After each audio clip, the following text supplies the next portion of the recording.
et bienvenue à cette vidéo formation. Je m'appelle Honoré et je suis maître de l'atelier bonheur. Aujourd'hui, bien évidemment, nous allons discuter par rapport au thème bonheur. Souvent, quand on parle du bonheur, la première pensée qui nous vient à l'esprit, c'est la richesse.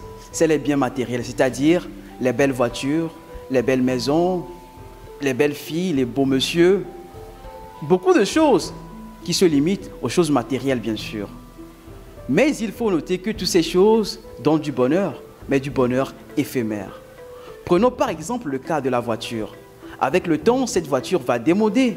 Et il faut aussi dire que les risques d'accident ne sont pas épargnés. Même avec l'homme, la beauté de l'homme est éphémère, c'est-à-dire qu'avec le temps, la vieillesse l'emporte sur la beauté. Donc celui qui se confie à la beauté, c'est-à-dire qu'à toutes ces choses qui sont matérielles, finit à la fin par être déçu. Si ça en est ainsi, qu'est-ce qui peut nous donner le vrai bonheur? Un bonheur qui ne finit pas, un bonheur qui est éternel. Le vrai bonheur, c'est quand on fait des rencontres, c'est-à-dire des rencontres de cœur à cœur. C'est quand on rencontre l'autre, on le découvre et on gagne exactement son cœur. Prenons l'exemple de la mangue. J'ai été à Notien et j'ai suivi un peu comment ils greffent les mangues là-bas. Les mangues, il faut le préciser que les mangues de Notien sont des mangues tellement succulentes et le secret de leur greffage, c'est ceci. Ils plongent les noyaux dans les matières fécales des animaux et après les avoir semés, ils y versent de l'ordure, tous les déchets qu'ils peuvent sentir. Imaginez-vous un peu comment ces noyaux de mangue vont se sentir quand elles plongent dans les matières fécales. Imaginez-vous aussi quand on verse sur eux des ordures, certainement ils ne seront pas contents. Donc il faut dire que ces noyaux de mangue, au prime abord, seront désintéressés par toutes ces conditions qu'ils rencontrent. Mais en grandissant, des années plus tard, ils produiront des fruits qui seront appréciés par tout le monde. On peut dire qu'ils seront heureux en ce moment. S'ils refusaient dans un premier temps de rencontrer ces matières fécales qui sentent mauvais, s'ils refusaient d'avoir sur eux des ordures, en d'autres mots, s'ils refusent ces rencontres qui pour eux ne sont pas porteurs de fruits, est-ce qu'ils vont avoir ces changements dans leur vie? Non. Donc pour avoir le bon bonheur, il faut des rencontres. Mais bien sûr qu'il y a des différences entre nous.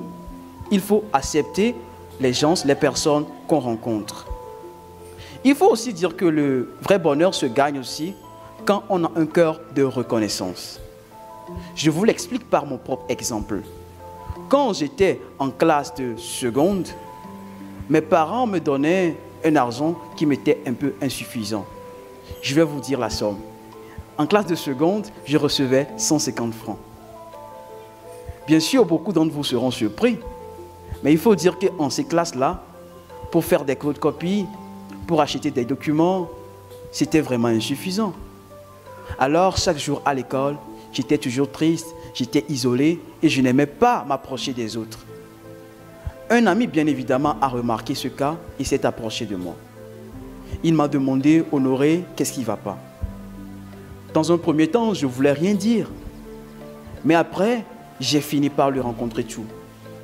Je lui ai dit que c'est ainsi que, malgré mon âge, mes parents me donnent toujours 150 francs, ce qui demeure insuffisant pour acheter mes documents, pour tout acheter.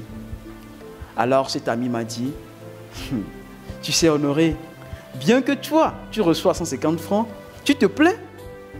Mais c'est bizarre. Moi que tu vois ici, je suis dans la même classe que toi. Tu sais combien je reçois? Devinez. Certainement, moi aussi j'ai pensé à peut-être à 300, à 400. Mais cet ami m'a surpris. Il m'a dit qu'il recevait 50 francs. Quoi? Il recevait 50 francs. Mais c'était l'ami le plus jovial de tous. C'était lui qui était même plus attaché à tout le monde. Mais comment se faisait-il? C'est là qu'il m'expliquait au fait que, bien qu'il recevait 50 francs, il disait toujours merci à ses parents. Combien d'entre nous, après qu'on nous offre des choses, combien d'entre nous, à la fin qu'on nous fasse des présents, des cadeaux, est-ce que nous portons le cœur de dire merci? Non. C'est-à-dire qu'à l'intérieur de nous, nous disons que nous sommes dignes de recevoir cela. En ayant ce cœur, nous ne serons jamais heureux. Celui qui est heureux, celui qui veut être heureux, doit toujours porter le cœur de reconnaissance. Il doit être reconnaissant en toutes choses.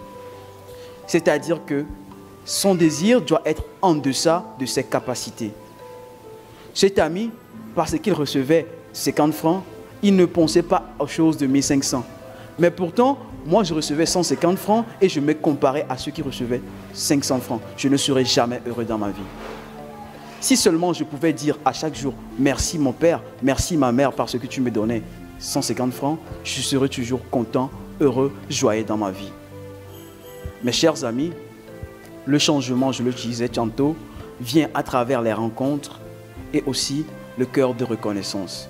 Si nous pouvons découvrir celui qui est devant nous, si nous pouvons l'accepter dans notre cœur, si nous pouvons être reconnaissants en toutes choses, très facilement, nous pouvons être heureux, pas de manière éphémère, mais éternellement. Alors, nous voici au cas pratique de ce cours.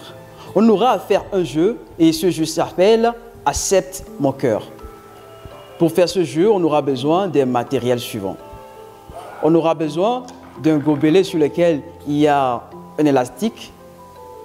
Et à partir de ces élastiques, on va pouvoir attacher ce gobelet au front. On aura aussi besoin de 2 bols de diverses couleurs. Dans ces bols se trouvent des balles de couleurs différentes. Par après, on aura aussi besoin de 2 équipes, une équipe A et une équipe B. Alors, les personnes qui se trouvent devant ces équipes-là vont prendre les balles et mettront ces balles dans les gobelets qui se trouvent déjà à leur front. Et à mon signal donné, la première personne va transmettre la balle à la personne qui suit, ainsi de suite. La première équipe qui arrivera à déménager le plus de balles dans un laps de temps que j'aurai à vous donner serait l'équipe gagnante.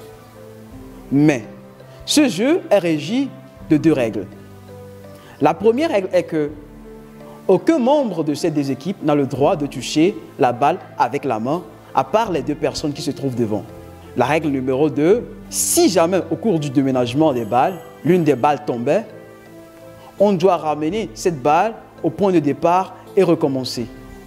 Alors mes chers amis, comment a été le jeu? Bien, j'espère. Comme vous l'aurez remarqué au cours du jeu, pour recevoir la balle, il va falloir qu'une personne s'abaisse et que l'autre s'élève un peu au-dessus de lui afin de pouvoir lui transmettre la balle. C'est la même chose qui se passe lorsqu'on veut être heureux. Il va falloir qu'une personne brise son cœur en s'abaissant et que l'autre lui donne ce qu'il a de meilleur en lui. Mes chers amis, comme je vous l'avais dit, que pour être heureux, comme l'histoire de la mangue, toutes les situations qui se présentent à nous ne sont pas toujours les meilleures. Il va falloir accepter les situations telles qu'elles sont. Il va falloir briser son cœur, recevoir ces situations et au-delà de ces situations, nous pouvons être exactement heureux. Et rappelons-nous toujours d'être aussi reconnaissants dans toutes choses. C'est le secret pour être aussi heureux. Merci beaucoup.